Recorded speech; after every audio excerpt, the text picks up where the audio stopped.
দেখো আমার ছেলে আজকে সন্ধ্যের থেকে রাগ করেছে, আর কিচ্ছু খায়নি, বলছে মুড়ি টুড়ি কিচ্ছু খাবো না, আজকে আমাকে ম্যাগি বানিয়ে দাও।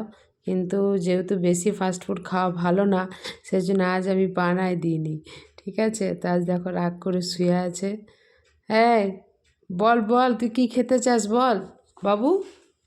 বাবু মুখটা দেখা একবার, মুখটা দেখা। দেখো কিছুতেই দেখাবে না, কখন থেকে যে রাগে শুয়ে আছে যে কী বলবো। বাবু দেখিয়ে দে মুখটা।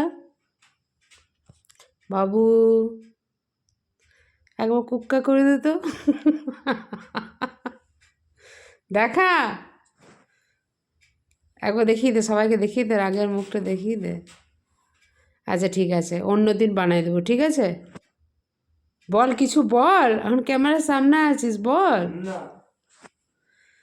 ঠিক আছে বন্ধুরা, তো দেখছি ওর কী করে রাগ ভাঙানো যায়। তো বাই বাই।